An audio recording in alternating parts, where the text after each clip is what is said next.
नाज़रीन, ईद उल फितर के मौके पर जहां हम अपने अहल खाना के साथ ईद मनाते हैं, ऐसे में पाक फौज के जवान तपते सहरा की सरहदों पर मुल्क की दिफा के लिए पाक सरजमीन की इंच इंच की हिफाजत करते हैं। अपने प्यारों से दूर वो किस तरह ईद मनाते हैं, देखते हैं इंटरनेशनल बॉर्डर खोखरा पार मौजूद हमारे नुमाइंदे सरदार खान भट्टी की रिपोर्ट में। अल्लाहु अकबर, अल्लाहु अकबर।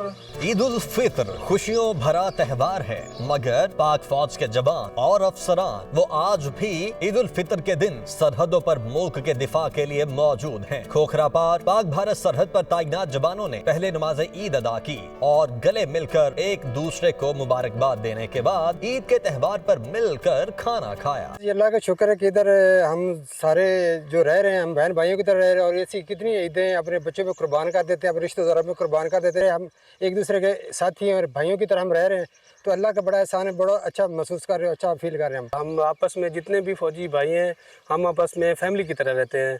हम ईद वाले दिन बड़ा खाना करते हैं, आपस में एक दूसरे को गिफ्ट देते हैं, एक दूसरे के लिए हम खाना बनाते हैं, हम एक दूसरे के आसपास जाते हैं, तो बहुत हमें खुशी महसूस होती है। हमें महसूस नहीं होता कि हम दूर हैं। वतन के लिए ऐसी हज़ारों ईदें कुर्बान हैं।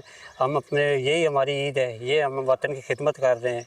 हम अपने बीवी बच्चों की कोई परवाह नहीं है, हमारे लिए यही सारा कुछ है। ईद उल फितर के मौके पर जवानों के साथ साथ अफसरान के हौसले भी बुलंद दिखाई दिए और नारे तकबीर, पाकिस्तान जिंदाबाद के नारे और भंगड़ा डालकर खुशी को दोबाला किया। इसके बाद अपने अहले खाना के साथ फोन के जरिए ईद की मुबारकबाद भी दी। बहुत बहुत मेरी तरफ से ईद मुबारक हो जी। तमाम बहन भाइयों को, बच्चों को, वालदा को मेरी तरफ से ईद मुबारक हो। जज्बा हुब्बुल वतनी से सरशार इन फौजी जवानों का ये भी कहना था कि वो अपनी सरजमीन पाकिस्तान की हिफाजत के लिए और दुश्मन के अज़ाइम को खाक में मिलाने के लिए ऐसी 1000 ईदें भी कुर्बान कर सकते हैं।